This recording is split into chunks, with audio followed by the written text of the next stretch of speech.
حضرت محمد بن سیرین اور حضرت حسن بصری رضی اللہ تعالیٰ عنہ، ان دونوں کا ایک زمانہ ہے اور یہ دونوں تابعی ہیں۔ ان میں سے ایک کا وصال ہوا، انتقال ہوا، حضرت محمد بن سیرین کا وصال ہوا یا حضرت حسن بصری کا وصال ہوا، تو دوسرے تابعی جو ہیں ان کے جنازے کے لیے نہیں گئے۔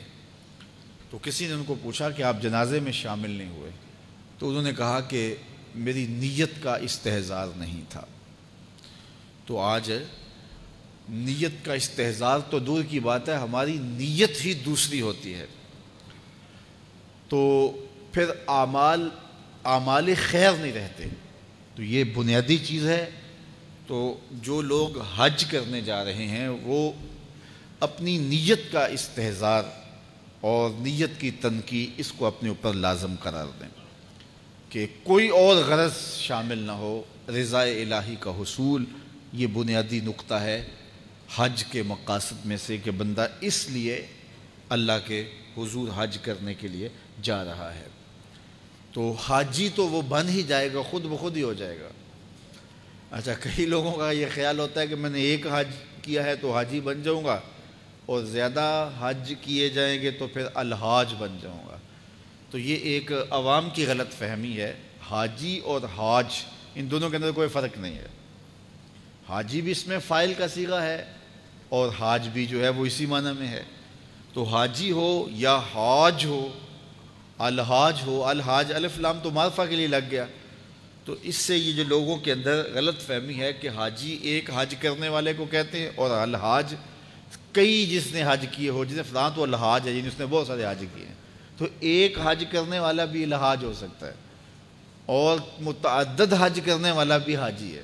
جس طرح ایک نماز پڑھنے والا بھی نمازی کہلا لیتا ہے اور روز نماز پڑھتا ہے وہ بھی نمازی ہے، تو اس کے لیے کوئی الگ سے لفظ نہیں ہے۔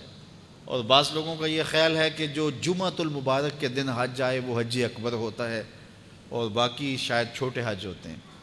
تو یہ بات بھی غلط فہمی پر مشتمل ہے۔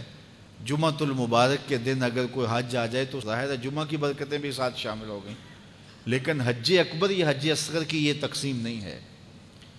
عمرے کو حج اصغر کہا گیا ہے اور جو حج ہے اس کو حج اکبر کہا گیا ہے۔ تو ہر حج یہ حج اکبر ہی ہے اور حج اصغر العمرہ وہ عمرہ ہے۔ تو یہ دو غلط فہمیاں ہم دور کر لیں کہ ایک تو حاجی اور حاج میں کوئی فرق نہیں ہے، حاجی بھی اس میں فاعل کا صیغہ ہے اور حاج بھی اسی معنی میں ہے۔ تو اگر کسی کو یہ شوق ہو کہ میں نے زیادہ حج کیے تو میں الحاج کہلا لوں گا، تو وہ جناب ایک سے بھی لکھ سکتا ہے۔ اس کو اگر اس لیے جانا ہے تو اتنے پیسے خرچ کرنے کی ضرورت نہیں ہے، وہ ایک حج سے بھی جو ہے وہ الحاج لکھ سکتا ہے۔ تو یہ مقصد نہیں ہے کہ میں حاجی کہلاؤں یا الحاج کہلاؤں۔ اگر یہ مقصد ہو گیا تو پھر یہ ساری کی ہوئی محنت ضائع چلے گی۔ مقصد رضائے الہی کا حصول ہے۔ اللہ تعالیٰ جل شانہ یہ نصیب کرے، اور یہ حج کے بنیادی مقاصد میں سے ایک مقصد ہے کہ اللہ کی رضا کو حاصل کیا جائے۔ فرمایا تمہارے گوشت، تمہارے خون اللہ کو نہیں پہنچتے۔ یہ جو تم قربانیاں ذبح کرتے ہو، نہ تو خون پہنچتا ہے نہ تمہارا گوشت اللہ کو پہنچتا ہے۔ گوشت تم خود کھا جاتے ہو، خون نالیوں میں بہہ جاتا ہے، تو پھر اللہ کو کیا پہنچا؟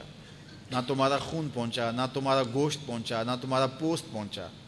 فرمایا اللہ کو تمہارے دل کا تقویٰ پہنچتا ہے۔ تو یہ نیت کے فرق سے عمل ہوتا ہے، یہ بات ذہن میں رکھیے گا۔